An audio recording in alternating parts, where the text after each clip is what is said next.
আব্দুল্লাহ ইবনে রাওয়াহা বলে, শহীদি মউত দুনিয়ায় উত্তম মউত, শহীদ হইলে সুজা জান্নাতি। যুদ্ধে যাইতেছি, রাসূল বলেছে শহীদ হব, তার মানে বিনা হিসাব জান্নাতে যাওয়ার একটা খুশখবর হয়েছে। এদার পায় কান মুকেন, তয় কান্দো কেন, চিল্লে চিল্লে কাঁদো কেন? আব্দুল্লাহ ইবনে রাওয়াহা বলে, একটা ভয়ে কাঁদতেছি। নবীগণ, সিদ্দিকগণ, শহীদগণ, ওলিগণ সবাই মিলা জান্নাতে যেতে পুল সিরাতের উপর দিয়ে যাইতে হবে। পুল সিরাতের নিচেই হলো দোজখ। যদি কারোর পাপ পিছলা যায় তাহলে দোজখে পড়ে যাবে। আমার ভয় হলো পুল সিরাত পার হওয়ার মতো শহীদি মৌতের আলো নিয়ে আমি দাঁড়াইতে পারবো কিনা। দেখা গেল যে শহীদ হিসাবে জান্নাতে আমাকে ছেড়ে দেওয়া হয়েছে, কিন্তু পুল সিরাত পার হইতে গিয়ে পাপ ফসকে গেছে, তাহলে তো দোজখে পড়ে যাবো। কেমনি যে পুল সিরাত পার হব, এই ভয়ে আমি এত জোরে জোরে কাঁদতাছি।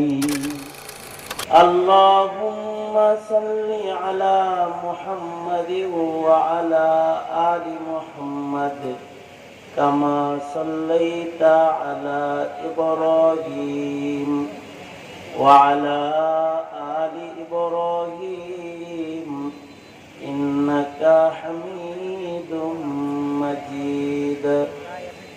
আল্লাহুম্মা বারিক আলা মুহাম্মাদি ওয়া আলা আলি মুহাম্মাদ কামা বারাকতা আলা ইব্রাহিম ওয়া আলা আলি ইব্রাহিম ইন্নাকা হামিদুম মাজিদ। আলহামদুলিল্লাহ। আয়োজিত মহতি মাহফিলের মোহতারাম সাদার, মোহতারাম সভাপতি, উপস্থিত হযরত, বুজুর্গ, উলামায়ে কেরাম, সম্মুখপানে সমবেত দিন প্রিয়, ইসলাম প্রিয়, দিনদার, ইমানদার, মুমিন মুসলমান ভাইয়েরা,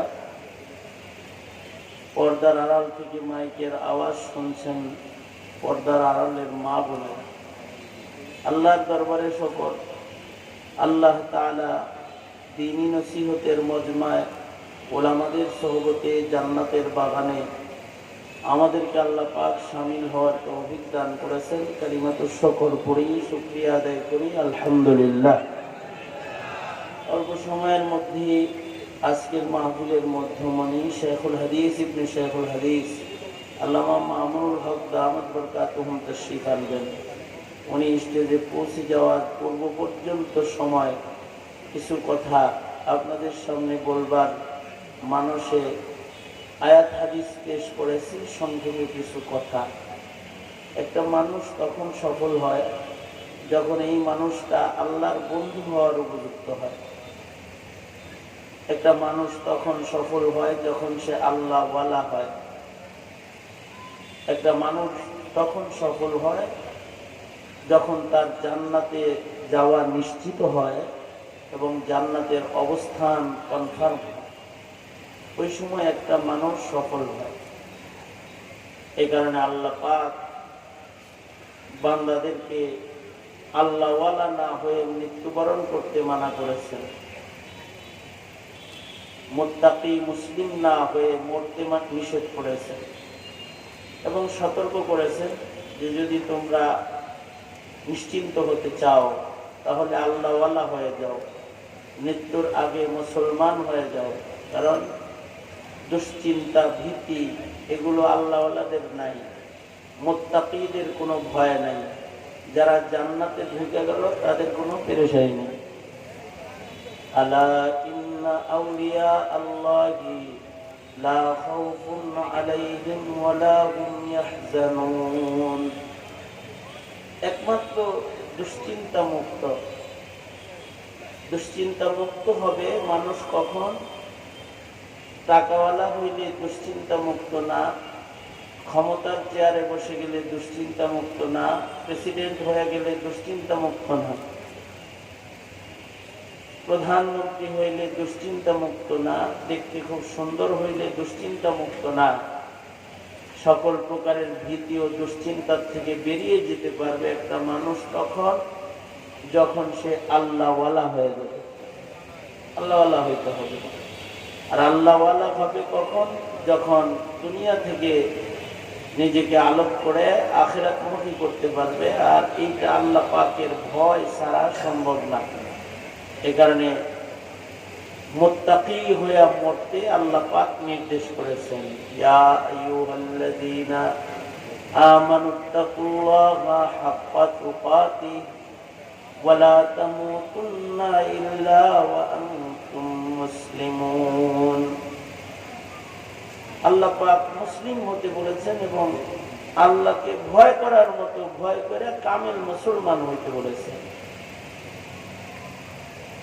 যদি কেউ মুসলিম না হয়ে মরে যায় তাইলে সে বিপদে পড়ে গেল।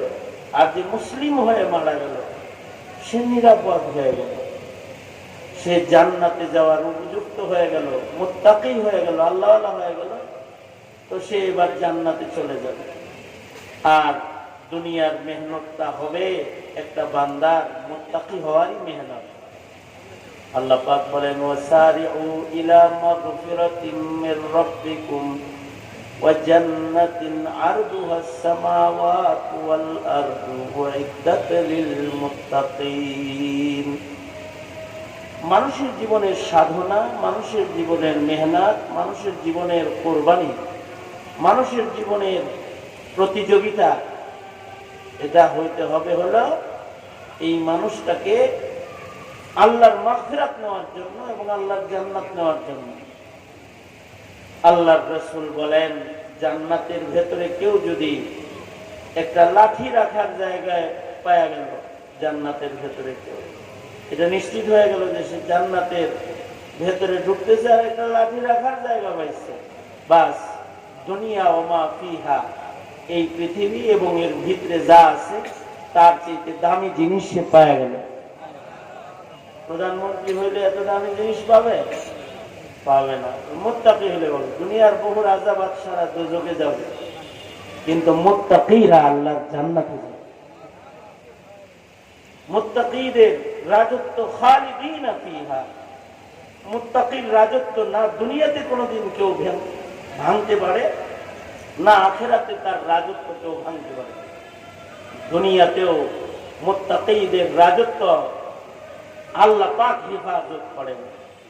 দুনিয়াতে মুত্তাকিদেরকে ইজ্জত আল্লাহ পাক দান করেন। মুত্তাকি বান্দাদের খেলাফ কেউ হইলে আল্লাহ পাক তাদের সাথে যুদ্ধ ঘোষণা করেন নিজে। দেখেন না, এত শক্তি, সামর্থ্য, অস্ত্র শস্ত্র, ক্ষমতা, পুলিশ, তারপরে নিরাপত্তা বাহিনী, র্যাব বাহিনী, সেনাবাহিনী সব মিলাইয়া শক্তিধর হওয়ার চেষ্টা করেছিল। যখন মুত্তাকিদের উপরে আক্রমণ করেছে তো হাসিনা তার সব নিরাপত্তা হারায় ফেলেছে। কারণ তার বিরুদ্ধে তখন যুদ্ধ ঘোষণা করেছে কে? জোরে বলেন, আরো জোরে আওয়াজ করে বলেন কে? তাহলে বোঝা যায় মুত্তাকি যারা, আল্লাহওয়ালা যারা, এদের সাথে দুনিয়াতেও আল্লাহ, এদের রাজত্ব দুনিয়াতেও আছে, দুনিয়াতেও এরা রাজা। আর যদি মুত্তাকি হয়ে কোন রকম খালি চোখটা বন্ধ করে দুনিয়া ছাইরা চলে যায়, তখন কবর হাসরও তাদের সফল হয়ে যায়। কবর হাসর তারা রাজত্ব নিয়ে বরজখে চলে যায়, রাজত্ব নিয়ে আল্লাহর জান্নাতের ভেতরে চলে যায়। এটা সারিউ ইলা মাগফিরাতিম মির রাব্বিকুম ওয়া জান্নাতিন আরদুহাস সামাওয়াত ওয়া জান্নাতিন আরদুহাস সামাওয়াত ওয়াল আরদু উইদ্দাত লিল মুত্তাকিন। জান্নাতের সবচেয়ে ছোটটা হলো আসমান জমিন যত বড়, আল্লাহর জান্নাত তত বড়।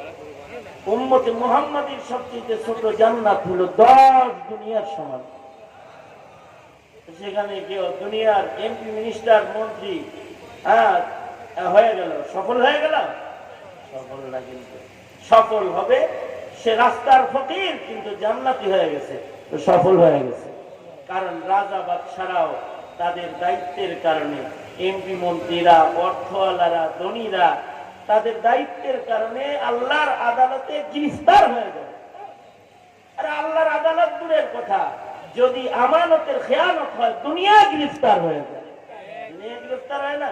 সালমান রহমান আপাতত গ্রেফতার আছে, বহু এমপি মন্ত্রী আপাতত দেশ ছাড়া আছে। যেই ভূখণ্ড তাদের অঙ্গুলির ইশারায় চলছে সেই ভূখণ্ড থেকে এরিয়ার বাইরে তারা অবস্থান করতেছে। নিরাপত্তা নাই, নিরাপত্তা নাই। কিন্তু যদি কেউ আল্লাহকে খুশি করে ফেলতে পারে আর জান্নাত পাইতে পারে, তাহলে সে সফল হয়ে গেল। ফহিনী হইলেও অসুবিধা নাই, রিক্সাওয়ালা হইলেও অসুবিধা নাই, ভ্যান গাড়ি হইলেও অসুবিধা নাই। এই জন্য মুমিনের মূল সাধনা দুনিয়ার ইজ্জত কামাই করা না, মুমিনের মূল সাধনা হলো আখিরাতের সম্মান দখল করা। ঠিক কিনা? আমাদের মূল সাধনা কি? আখিরাত পাওয়া, আখিরাত পাওয়া, জান্নাত পাওয়া, জান্নাতে পৌঁছে যাওয়া, জান্নাতের রাজত্ব দখল করে ফেলা, এটা হলো আমাদের মূল সাধনা। ওমর ইবনে আব্দুল আজিজ রহমাতুল্লাহি আলাইহি ইহয়া উলুমুদ্দিনের ভেতরে ইমাম গাজ্জালী রহমাতুল্লাহি আলাইহি এনেছেন। ওমর ইবনে আব্দুল আজিজ, ওমর ইবনে আব্দুল আজিজের বাদশাহতটা কেমন ছিল এটা আগে শুনুন। ওমর ইবনে আব্দুল আজিজ কেমন রাজা ছিল? এই কি খালি মানুষের রাজা ছিল? ওমর ইবনে আব্দুল আজিজের শাসনামলে জঙ্গলের ভেতরে বাঘ, হিংস্র, সিংহ ওরা কারোর উপরে জুলুম করে না।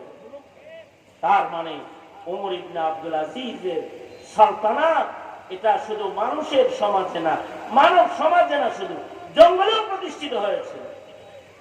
এ কারণে যেদিন ওমর ইবনে আব্দুল আজিজ মারা গেছে, ওই দিন জঙ্গলের ধার থেকে এক বৃদ্ধা চিৎকার করে বলেছে, ওমর ইবনে আব্দুল আজিজ নাই, ইন্তেকাল করেছেন, ওমর ইবনে আব্দুল আজিজ মারা গেছেন। এটা বলছে। কি দিয়া বলল? এরকম স্যাটেলাইট দিয়া বলছে, অথবা ইন্টারনেট দিয়া বলছে, মিডিয়ার মাধ্যমে বলেছে, অথবা কোন টেলিফোন গেছে এইভাবে বলেছে? 1700 মাইল 2100 মাইল দূরে এক বৃদ্ধা নারী বলতেছে আমিরুল মুমিনিন মারা গেছে, ওমর ইবনে আব্দুল আজিজ ইন্তেকাল করছে। ওনাকে ওমরে সানি বলা হয়, পঞ্চম খলিফা ইসলামের ইতিহাসে। এই ওমর ইবনে আব্দুল আজিজের ইন্তেকালের খবর এটা বৃদ্ধা সবাইকে দিতেছে যে ওমর ইবনে আব্দুল আজিজ নাই, মারা গেছে। বৃদ্ধাকে সবাই মিলে বলে ওমর ইবনে আব্দুল আজিজ মারা গেছে, তুমি জানলা কেমনি? আমি ওমর ইবনে আব্দুল আজিজের শাসন আমলে এই নদীর ঘাটলায় বারবার বাঘ ছাগল একসাথে পানি পান করতে দেখেছি, বাঘ ছাগলের উপরে আক্রমণ করে নাই। তার মানে ওমর ইবনে আব্দুল আজিজের শাসন আমলে বাঘগুলাও ভদ্র ছিল। আজকে 2.5 বছর পরে দেখলাম বাঘ ছাগলের রক্ত পান করতেছে। খোদার কসম, ওমর ইবনে আব্দুল আজিজ বাঁচা থাকলে এটা হইতো না। খবর নিয়ে দেখো, নাই। খবর নিয়ে দেখে যে আসলেই মারা গেছে। তার মানে একজন খলিফাতুল মুসলিমিনের রাজত্ব শুধু জমিনে না, মানব হৃদয়ে। শুধু মানব হৃদয়ে না, জঙ্গলের হাইওয়ান জানোয়ার এগুলো হৃদয়কেও বিজয় করে ফেলেছে। খলিফাতুল মুসলিমিন কয়েকদিনে করেছিল ওমর ইবনে আব্দুল আজিজ? মাত্র 2 বছর 2 মাস কয়েকদিন খলিফাতুল মুসলিমিন ছিলেন। শেখ হাসিনার মধ্যে 21 বছর না বেটা। খেলাফতের দায়িত্ব পালন করছে মাত্র কত বছর? হ্যাঁ, কত বছর? 2 বছর 2 মাস কয়েকদিন। এই যে 2 মাস 21 দিন, 2 বছর 2 মাস 21 দিন খলিফাতুল মুসলিমিন। এই এতটুকু সময়ে তিনি জঙ্গলেও শান্তি প্রতিষ্ঠা করেছিল। কিন্তু শেখ হাসিনা এতদিন জাতি তোমারে দিল, তুমি একটু দেশে শান্তি দিবা, দেশটাকে অশান্তির দাবানল চালায়া দিবা, অশান্তির দাবানল চালায়া দিবা। আর ওমর ইবনে আব্দুল আজিজ হলো 2.5 বছর খলিফাতুল মুসলিমিন, বাস জঙ্গলের ভেতরে হুকুমত প্রতিষ্ঠা হয়ে গেছে। এই খলিফার আসন কি একটা মানুষের জন্য শ্রেষ্ঠ আসন? না। ইমাম গাজ্জালী রহমতুল্লাহ আলাইহি বলেন, ওমর ইবনে আব্দুল আজিজ এক সময় একদিন তাহাজ্জুদের নামাজ পড়তেছে, তাহাজ্জুদ করতেছে। এই আইসেন কি? হ্যাঁ, আসে নাই? হ্যাঁ, আজকে মোটামুটি আরো আজকে মোটামুটি মাদারীপুরে ঝাঁকানাকা পজিশন, সব দিকে মিছিলে মিছিলে একাকার। মাশাআল্লাহ, আল্লাহ তাআলা তাওহীদের বিজয় দান করেন, ইসলামের বিজয় দান করেন। চিল্লায় জোরে বলেন আমিন, জোরে করে বলেন আমিন, আরো জোরে আওয়াজ করে বলেন আমিন। আমি কি বললাম আপনাদেরকে? দুই হাত উপরে তুলে দাও। অনেক আওয়াজের ভেতরে যে আপনারা যে আমার আওয়াজ শুনবেন এই ওয়াদা দিতে হবে আর কি। সোজা করেন, সোজা করেন, না যা দেন, জবান খুলে আওয়াজ করে বলেন সুবহানাল্লাহ, আলহামদুলিল্লাহ, লা ইলাহা ইল্লাল্লাহ, আল্লাহু আকবার। আরো জোরে আল্লাহু আকবার, আরো জোরে আওয়াজ করে বলেন আল্লাহু আকবার, আরো জোরে বলেন আল্লাহু আকবার, আল্লাহু আকবার। এই যেমন আমি আপনাদেরকে বলতেছিলাম কি শোনেন, ওমর ইবনে আব্দুল আজিজ রাহমাতুল্লাহি আলাইহি, ওমর ইবনে আব্দুল আজিজ রাহমাতুল্লাহি আলাইহি, ওমর ইবনে আব্দুল আজিজ রাহমাতুল্লাহি আলাইহি উনি তাহাজ্জুদের নামাজ পড়তেছেন রাতের বেলা। ইহয়া উলুমুদ্দিনে ইমাম গাজ্জালী রাহমাতুল্লাহি আলাইহি বর্ণনা করছেন উনি তাহাজ্জুদের নামাজ পড়তেছেন। আর ওনার দাসী বান্দি রাতের বেলায় ওনার খেদমতের জন্য যে নিয়োজিত, যে ওজুর পানি দেয়, নাস্তা পানি দেয়, গরম পানি আগায় দেয়, সেও পিছনে আছে। দাসীরাও আগে বড় মুত্তাকি ছিল। একদিকে ওমর ইবনে আব্দুল আজিজ উনি নামাজ পড়তেছেন, ওমর ইবনে আব্দুল আজিজ রাহমাতুল্লাহি আলাইহি তাহাজ্জুদ করতেছেন, আর দাসী বান্দি সেও পিছনে তাহাজ্জুদের নামাজ পড়তেছে। আল্লাহু আকবার। ওমর ইবনে আব্দুল আজিজের নামাজ লম্বা নামাজ, লম্বা করে তিনি নামাজে তাহাজ্জুদের রুকু সিজদার ভেতরে ওমর ইবনে আব্দুল আজিজ রাহমাতুল্লাহি আলাইহি নামাজে লজ্জতে ইবাদতের দরিয়ার ভেতরে দুইবার মিশে। দাসী সেও পিছনে নামাজ পড়তেছে, দাসী যে পেছনে নামাজ পড়তেছে, দাসী নামাজ পড়তে পড়তে ওমর ইবনে আব্দুল আজিজের পেছনে দাসী ঘুমায় গেছে। ওমর ইবনে আব্দুল আজিজ রাহমাতুল্লাহ আলাইহি নামাজ শেষ করেছেন, নামাজ শেষ করে দেখে ওনার পিছে দাসী ঘুমায়। উনি দোয়া ইস্তিগফার জিকিরে রয়েছেন, এমন সময় দাসীর ঘুম ভেঙে গেছে। ঘুম থেকে জাগ্রত হয়ে দাসী চিৎকার করে কান্না শুরু করেছে। ওমর ইবনে আব্দুল আজিজ বলে, দাসী কাঁদো কেন, কি হয়েছে? দাসী বলে, একটা ভয়ঙ্কর স্বপ্ন দেখেছি, সে স্বপ্ন আমাকে কাঁদাইতেছে। কি স্বপ্ন দেখছ? স্বপ্নে দেখি হাসর কায়েম হয়েছে, আর কোন সিরাতকে আল্লাহ তাআলা দোজখের উপরে স্থাপন করছে। কোন সিরাত হলো আল্লাহর জান্নাতে যাওয়ার একমাত্র রাস্তা। জান্নাতে যাওয়ার একমাত্র রাস্তার নাম কি? কোন সিরাত ছাড়া কেউ আল্লাহর জান্নাতে যেতে পারবে না। নবীরাও কোন সিরাতের উপর দিয়ে জান্নাতে যাবে, সিদ্দিকরাও কোন সিরাতের উপর দিয়ে জান্নাতে যাবে, শহীদরাও কোন সিরাতের উপর দিয়ে আল্লাহর জান্নাতে যাবে, ওলিরাও, বুজুর্গরা, ইমানদাররা সব কোন সিরাতের উপর দিয়ে জান্নাতে যেতে হবে। একটাই রাস্তা জান্নাতে যাওয়া। জঙ্গে মুতায় নবীজি যখন 3 সেনাপতি শহীদ হয়ে যাইব ঘোষণা দিয়ে ছেড়ে দিছে, তার মানে এই 3 সেনাপতি যুদ্ধে যাইতেছে না, এগুলো জান্নাতে যাইতেছে। বাড়ি থেকে বিবির কাছ থেকে হাসি মুখে বলে যাইতেছে, এই গেলাম, দেখা হইতো জান্নাতে। কিন্তু এর ভিতরে একজন আব্দুল্লাহ ইবনে রাওয়াহা, বাকি 2 জন না কাঁদলেও আব্দুল্লাহ ইবনে রাওয়াহা যখন পথ চলতেছে চিল্লা চিল্লা কাঁদতেছে, সবাই মিলে বলে, আব্দুল্লাহ ইবনে রাওয়াহা, মৃত্যুরে এত ভয় পাও, অথবা আলো ইয়ালের জন্য এত মায়া যে শহীদ হইবার প্রতি এই জন্য কাঁদতেছ, মরার ডরে না? আব্দুল্লাহ ইবনে রাওয়াহা বলে, শহীদই মত দুনিয়ায় উত্তম মত, শহীদ হইলে সুজা জান্নাতি। যুদ্ধে যাইতেছি, রাসূল বলেছে শহীদ হব, তার মানে বিনা হিসাব জান্নাতে যাওয়ার একটা খুশখবর হয়েছে। এদার পায় কান্দো কেন, তয় কান্দো কেন, চিল্লে চিল্লে কাঁদো কেন? আব্দুল্লাহ ইবনে রাওয়াহা বলে, একটা ভয়ে কাঁদতেছি। নবীগণ, সিদ্দিকগণ, শহীদগণ, ওলিগণ সবাই মিলা জান্নাতে যেতে পুল সিরাতের উপর দিয়ে যাইতে হবে। পুল সিরাতের নিচেই হলো দোজখ। যদি কারোর পাপ পিছলা যায় তাহলে দোজখে পড়ে যাবে। আমার ভয় হলো পুল সিরাত পার হওয়ার মতো শহীদি মৌতের আলো নিয়ে আমি দাঁড়াইতে পারবো কিনা। দেখা গেল যে শহীদ হিসাবে জান্নাতে আমাকে ছেড়ে দেওয়া হয়েছে, কিন্তু পুল সিরাত পার হইতে গিয়ে পা ফসকে গেছে, তাহলে তো দোজখে পড়ে যাবো।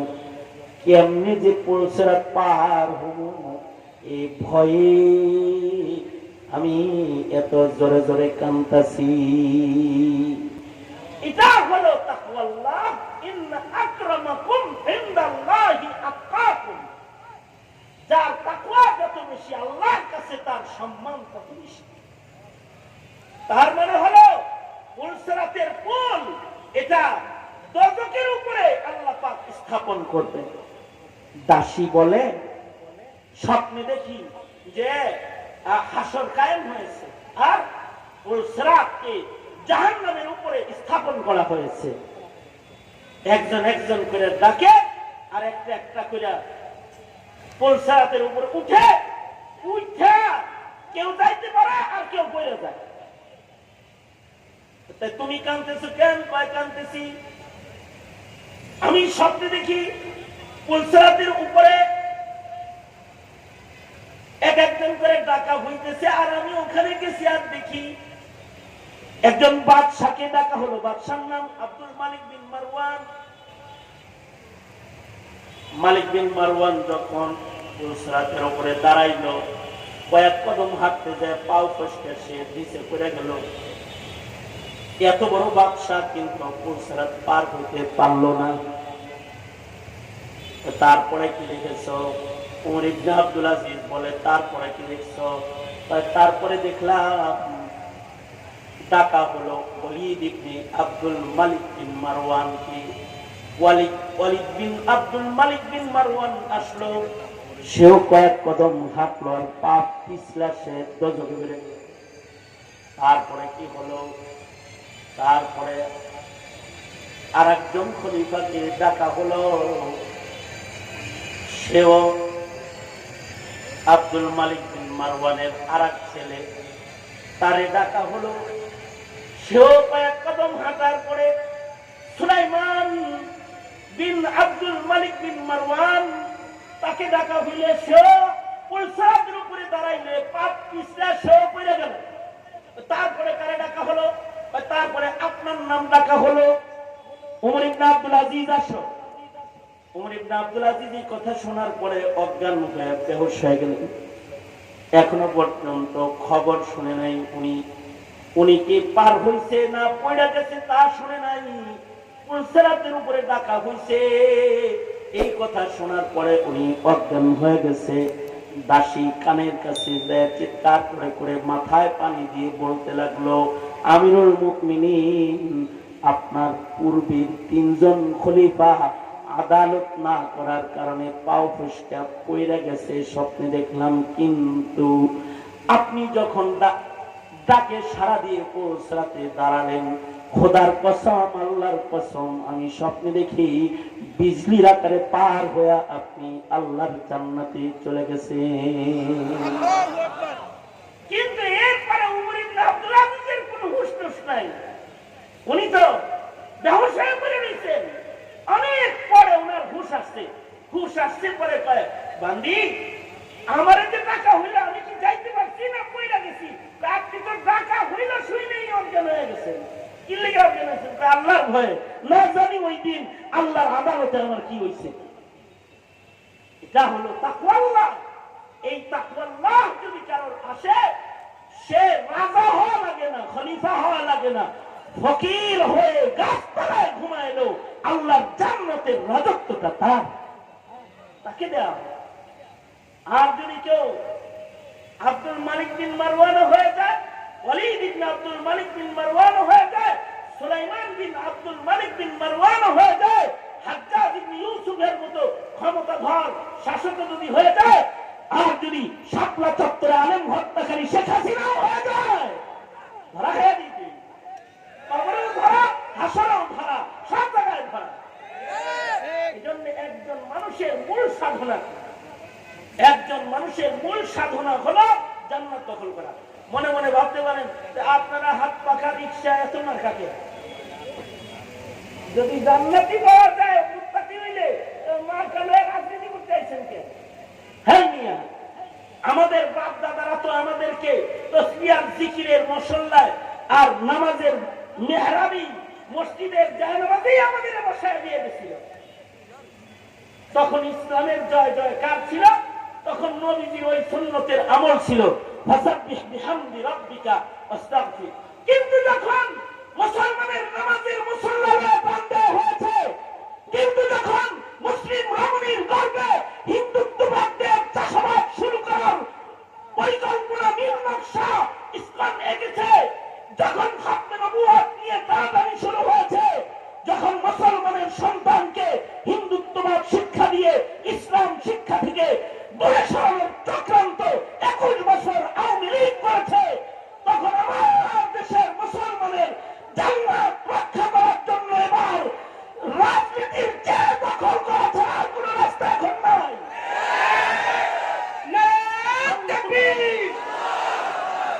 সঙ্গত কারণে এই তসবিহওয়ালারা আর জায়নামাজওয়ালারা এখন রাজপথে দাঁড়িয়েছে। কারণ এটাকে যদি উন্মুক্ত ছেড়ে দেওয়া হয়, তাহলে এই জাতির ভবিষ্যৎকে বরবাদ করে ফেলবে। কারণ আমাদের মূল লক্ষ্য, আমরা, আমাদের প্রজন্ম, আমাদের সন্তান, সকলের মূল লক্ষ্য হলো জান্নাত। সকলের মূল লক্ষ্য কি করে আওয়াজ করে বলে? জান্নাত। এই যে ওয়াজ মাহফিলে আজকে বসছেন, দুটা কথা শুনবেন, যা কিছু ওলামারা বলবেন, মূল মাকসাদ হলো আল্লাহর জান্নাত পাওয়া। 5 বেলা মসজিদে নামাজ পড়েন, মূল মেহনত হলো আল্লাহর জান্নাতে চলে যাওয়া। রমজান মাসের রোজা হয়, হজ যাকাত ইবাদত বন্দেগী যাই বান্দা করে, মূল মাকসাদ হলো জান্নাতে যাওয়া। যার ইবাদত, যার তাকওয়া যত সুন্দর হবে, তার জান্নাতের মর্যাদা তত সুন্দর হবে। দুনিয়ার জীবনে একজন মুমিন তার হায়াত জান্নাত দখল করার জন্যই কাটাবে, এটা আল্লাহ পাকের নির্দেশ। সাধনা কইরা মুত্তাকি হইয়া আল্লাহর জান্নাত দখল করা অনেক কঠিন কাজ, কিন্তু আল্লাহর রাসূল জান্নাতে যাওয়ার সহজ সহজ রাস্তাও দেখায় দিয়েছেন। আল্লাহর নবী বলেন, আলা রাসূলুল্লাহ সাল্লাল্লাহু আলাইহি ওয়াসাল্লাম, আনা যাইমুন বিবাইতিন ফি ওয়াসাতিল জান্নাহ লিমান হাসানা খুলুকাহু। আল্লাহর রাসূল বলেন, নবীজি বলেন, আমি আমার ওই উম্মতের জান্নাতের জামিনদার হয়ে যাব, যে তার চরিত্র সুন্দর করে নিবে। চেহারা সুন্দর করলে না, অনেক সুন্দর বাড়ি বানাইলে না, অনেক সুন্দর গাড়ি দিয়ে চলাফেরা করলে না, নবী বলেন, আনা যাইমুন বিবাইতিন ফি ওয়াসাতিল জান্নাহ লিমান হাসানা খুলুকাহু। বাড়িটা লইয়া দিলে জান্নাতের কোন সাইড মানে না, সিপাই চাপায় না। ফি ওয়াসাতিল জান্নাহ, মাদারীপুরের সিপা চাপার জমিনের যে দাম, রাজধানী ভেতরের জমিন একদম না। শহরের ভেতরে এক টুকরা দিয়া গ্রামে কয়েক দিলে ঢাকা শহরের এক টুকরা জমিনের মূল্য যেমন চর পাথারি বিঘা বিঘা জমিনের মূল্য কি তেমন। আল্লাহর রাসূল বলেন, আনা যাঈমুন বিবাইতিন ফি ওয়াসাতিল জান্নাহ। এই নবী যা বলে নাকি নিজে থেকে কিছু বলে? নবী যা বলে, আল্লাহ যা বলতে বলে, রাসূল তাই বলে। আল্লাহু আকবার করে বলেন, আল্লাহু আকবার করে বলেন। আল্লাহর রাসূল ওইটাই বলে যা আল্লাহ বলতে বলে, সেইটা রাসূল বলে। अपनी मर्जी से कभी कुछ नहीं कहते आका, जो खुदा कहता है सरकार वही कहते हैं, जो खुदा कहता है सरकार वही कहते हैं। अपनी मर्जी से कभी कुछ नहीं कहते आका, जो खुदा कहता है सरकार वही कहते हैं, जो खुदा कहता है सरकार वही कहते हैं। আল্লাহর রাসূল নিজের থেকে একটা কথাও পায় না। রাসূল ওইটা বলে যেটা আল্লাহ বলে, রাসূল ওইটা বলে যেটা আল্লাহ বলার আদেশ করে, সেটা রাসূল বলে। নবীজি এই উম্মতকে বলছেন, আনা যাঈমুন বিবাইতিন ফি ওয়াসাতিল জান্নাহ। আল্লাহর রাসূল বলেন, উম্মতেরা, আমি নবী নিজে জামিনদার, আমি জামিনদার হয়ে গেলাম, তোমার কোনো পেরেশানি নাই। আমি নিজ জিম্মায় তোমাদেরকে আল্লাহর জান্নাতের রাজধানীতে মিডলে তোমাদেরকে বাড়ি আল্লাহর কাছ থেকে লয়ে দিব। কিন্তু কারে লয়ে দিব? যে শাপলা চত্বরে মানুষ মারো তারে লয়ে দিব না, যে বাংলাদেশের ব্যাংক চুরি করে আঙ্গুল ফুলা কালাগাছ খাও তারে লয়ে দিব না, যে জাতির সম্পদ লুণ্ঠন করো তাকে লয়ে দিব না, যে সমকামিতা সমর্থন করো তাকে লয়ে দিব না, যে জেনা বিচার পাপাচার আড্ডাখানা বসাও আড্ডায় পড়ে থাকো তারে লয়ে দিব না, যে সুন্দর নায়িকা হইবা তারে লয়ে দিব না, সুন্দর নায়ক হইবা তারে লয়ে দিব না, তাকে লয়ে দিব আমি আল্লাহর জান্নাতের মিডলে একটা বাড়ি। লিমান হাসানা খুলুকাহু, যার চরিত্র সুন্দর বানাইবা, দুনিয়ার জীবনে যার চরিত্র সুন্দর হবে, আমি নবী জিম্মাদার মহান রব্বুল আলামিনের কাছ থেকে তাকে আল্লাহর জান্নাতের মিডলে একটা বাড়ি আদায় করে দিব। জান্নাতের ভিতরে যদি এক বিঘত জায়গাও পায়, একটা চাবুক রাখার জায়গাও পায়, একটা লাঠি রাখার জায়গাও পায়, খায়রুম মিনাদ দুনিয়া ওয়া মা ফিহা, সেখানে যদি জান্নাতে পায় একটা বাড়ি, বাড়িটা কি জান্নাতের বাড়ি? ছোট ছোট হইব, 3 রুম, 1 বেডরুম আর 1 ডাইনিং, এইটা জান্নাতের বাড়ি। তো জান্নাতের মিডলে বাড়ি নিয়ে দেওয়ার জিম্মাদার হবেন আমার নবী। কি দিয়া? কার জন্য? যার চরিত্র সুন্দর হবে তার জন্য। চরিত্র সুন্দর কার? আল্লাহর রাসূল আরেক হাদিসে বলেন, 2টা অঙ্গের কারণে অধিকাংশ মানুষ আল্লাহর দোজখে নিক্ষিপ্ত হয়ে যাবে, আবার 2টা অঙ্গের কারণে অধিকাংশ মানুষ জাহান্নাম থেকে মুক্তি পায় আল্লাহর জান্নাতে চলে যাবে। 2টা অঙ্গের কারণে বেশিরভাগ লোক দোজখী, 2টা অঙ্গের কারণে বেশিরভাগ লোক জান্নাতি হবে। সাহাবীরা বলে, ও আল্লাহর নবী, 2 অঙ্গ কোনটা? নবী বলে, আল ফামু আল ফারাজ, মুখ এবং লজ্জাস্থান। মুখের পবিত্রতা, লজ্জাস্থানের পবিত্রতা যারা রক্ষা করবে তাদেরকে জান্নাত দেওয়া হবে। আল্লাহর রাসূল আরেক হাদিসে বলেন, মান ইয়াজমান লি মা বাইনা লিহিয়াইহি ওয়া মা বাইনা রিজলাইহি, যারা মুখের জামানত দিবা, লজ্জাস্থানের জামানত দিবা আমার কাছে, আল্লাহর রাসূল বলে আজমানু লাহুল জান্নাহ, আমি তাকে আল্লাহর জান্নাতে জামানত দিয়ে দিব। যার মুখ পাক, যার লজ্জাস্থান পাক, যার মুখ ভালো, যার লজ্জাস্থানের আমানতের খেয়ানত করে নাই, এই দুই গুণ যার আছে সে চরিত্রবান, তাকে আমি আল্লাহর কাছ থেকে জান্নাত আদায় করে দিব। আল্লাহর রাসূল বলেন আমি তার জান্নাতের জমিনদার।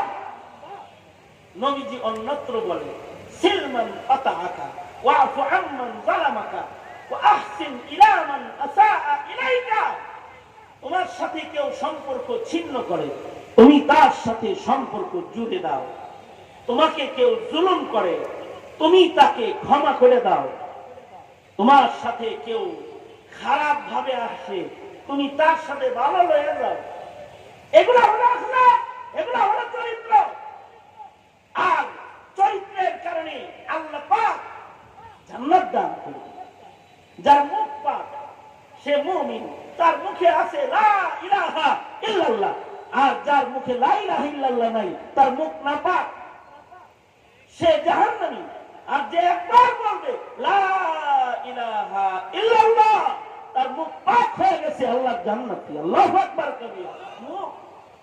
মুখের কারণে জান্নাত পাবে, মুখের কারণে দোজখে যাবে। মুখ দিয়ে কালমা পড়ছে একবার কালমা পড়ছে, মান ক্বালা লা ইলাহা ইল্লাল্লাহ ফাদাখালাল জান্নাহ, সে সাথে সাথে জান্নাতি হয়ে গেছে। মুখটা ভালো, মুখ দিয়ে ভালো কথা কয়, মুখ দিয়ে সুবহানাল্লাহ বলে, মুখ দিয়ে আলহামদুলিল্লাহ বলে, মুখ দিয়ে আল্লাহু আকবার বলে, মুখ দিয়ে লা ইলাহা ইল্লাল্লাহ লা ইলাহা ইল্লাল্লাহ জিকির করে, কালিমায়ে তাইয়্যিব মুখে উচ্চারণ করে, তো তার সম্মান আল্লাহ আখিরাতে বাড়ায় দিবে। মান কানা ইউরিদুল ইজ্জাতা ফালিল্লাহিল ইজ্জাতু জামিআ ইলাইহি ইয়াসআদুল কালিমুত তাইয়্যিব ওয়াল আমালুস সালিহু ইয়ারফাউ। কেউ যদি ভালো কাজ করে, কেউ যদি ভালো কথা বলে, মহান আল্লাহ তার ইজ্জত বাড়ায় দিবে। কারণ কথার কারণে ইজ্জত পায়, কথার কারণে বেজ্জত হয়ে যায়। কথার কারণে একটা লোক ইজ্জতের চেয়ার পায়, শেখ হাসিনা কথার কারণে বেজ্জত হয়ে যায়। হে সংসদে দাঁড়ায় দাঁড়ায় কথা কইতো, শাপলা চত্বরে বাতি বন্ধ করে হাফেজ আলেমের রক্ত দিয়া মানুষ হত্যা কইরা, তাদের রক্ত দিয়া শহীদের রক্তে গোটা মতিঝিল শাপলা চত্বরকে লাল বানানো, লাল কাল বানায় রাতের অন্ধকারে গরম পানি দিয়ে পুরোটা ধুইয়া সকালবেলা এটাকে সাফ সুতরা ফুল বাগান বানাইয়া সংসদে যায় দাঁড়াইয়া বললা হুজুররা রং মাখায় শাপলা চত্বরে শুয়েছিল। মুখ কত খারাপের খারাপ। এই মুখ খারাপের দৌরত্ব যে শেষ বেলায় আমার দেশের ছাত্র জনতা যখন এই দেশটা যেন হিন্দুত্ববাদের আস্তানা পরিণত না হয়, মুক্তিযোদ্ধারা যুদ্ধ করেছিল পাকিস্তানি হানাদারদের আধিপত্য যেন বাংলার মাটিকে গ্রাস না করে, এ কারণে মুক্তিযোদ্ধারা যুদ্ধ করেছিল, জয় যোদ্ধারা যুদ্ধ করেছে ভারতের আধিপত্য যেন শাহজালালের মাটিকে গ্রাস না করে, এখানে যেন স্বাধীনতার সার্বভৌমত্ব রক্ষা হয়, এজন্য তারা যুদ্ধে গিয়েছিল। হেরা যুদ্ধ করেছে নিজেদের স্বার্থ আদায়ের জন্য, নিজেদের ইজ্জত আর নিজেদের হক হুকুক কুচার আন্দোলন করেছিল। তখন শেখ হাসিনা মুখ খারাপ করে একটা কথা খালি বলছে, রাজাকারের বাচ্চা। মুখে বেশি খারাপ কথা লাগে নাই, একটা শব্দ রাজাকারের বাচ্চা বলার কারণে বাংলাদেশের মুক্তিযোদ্ধার ছেলেরা রাজাকার শেখ হাসিনাকে দিল্লি পাঠিয়ে দিয়েছিল। মুখের কথা বেশি খারাপ হওয়া লাগে না, এক দুইটা খারাপ হইলে ইজ্জত নষ্ট হয়ে যায়, এক দুইটা ভালো হইলে ইজ্জত বেড়ে যায়। একটা কথা মুখে ভালো বলছে, লা ইলাহা ইল্লাল্লাহ ফাদাখালাল জান্নাহ। আর যদি এই কথাটা মরার সময় মুখে বের হয়, আল্লাহর রাসূল বলেন, মান কানা আখির কালামিহি লা ইলাহা ইল্লাল্লাহ, মান কানা আখির কালামিহি লা ইলাহা ইল্লাল্লাহ ফাদাখালাল জান্নাহ। যার মুখে শেষ কথা হবে লা ইলাহা ইল্লাল্লাহ, সে আল্লাহর জান্নাতে চলে যাবে। সুতরাং মুখ ভালো, চরিত্র ভালো, মুখ ভালো, বুক ভালো, মুখ খারাপ তার চরিত্র খারাপ। ঠিক না বে ঠিক? জোরে আওয়াজ করে বলেন। মুখ ভালো করবেন, চরিত্র ভালো করবেন, জান্নাতের জমিনদার কে হইবেন? সবাই আফু দরগুজার হওয়া, ক্ষমা করে দাও। তবে মনে রাখবেন, সবাই ক্ষমা করা যায় না। ফাতিহ মক্কা কইরা আল্লাহর রাসূল বলে দিলেন, লা তাসরিবা আলাইকুমুল ইয়াউম, সাধারণ ক্ষমা দিলাম, কিন্তু শয়তানের ক্ষমা নাই। আমরা সকলকে ক্ষমা করি, কিন্তু যারা তাওহীদে আক্রমণ করে তাদের ক্ষমা করি না, যারা খাতমে নবুয়তে আক্রমণ করে তাদের ক্ষমা করি না, যারা স্বাধীন সার্বভৌম জমিনের স্বাধীনতায় হাত দেয় তাদেরকে ক্ষমা করি না, যারা কোরআনের ইজ্জতে হাত দেয় তাদেরকে ক্ষমা করি না, যারা এদেশের মুসলমানের ঈমান ইসলাম আকীদাকে দাফন করতে আসে তাদেরকে ক্ষমা করি না। আমরা তাদের জন্য দুর্বল হয়ে দাঁড়ায় যাই। তাকবীর, নারে তাকবীর, আল্লাহু আকবার, কাফের কাফের, কাফিরদের অমুসলিম ঘোষণা করতে হবে।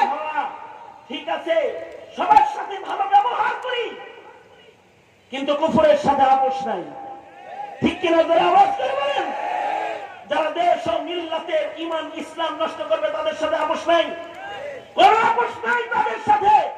বাংলাদেশে কেউ রাজনীতি করবা, ইসলাম আর মুসলমানিত্বের উপর আক্রমণকারীদের সাথে তালে তাল মিলে তাদের দাস হয়ে রাজনীতি করবা, ভোট একটাও দিবে না। এই জাতি ভোট দিবে না, ভোট দিবে না, ভোট দিবে না। ইসলাম আগে, ঈমান আগে। ঠিক কিনা? যারা বলেন। হ্যাঁ, এটাও আখলাক। আল্লাহ তাআলা আমাদের সবাইকে আখলাকওয়ালা মুমিন হওয়ার তৌফিক দান করেন। মুত্তাসিলে নামাজ ইনশাআল্লাহ, ইনশাআল্লাহ মুত্তাসিলে নামাজ। শেখুল হাদিস ইবনে শেখুল হাদিস শেষ নসিহা, শেষ বক্তব্য প্রদান করবেন আগামী 15ই নভেম্বর ঢাকা সারওয়ার্দী উদ্যানে খাতমে নবুওয়াত মহাসম্মেলন।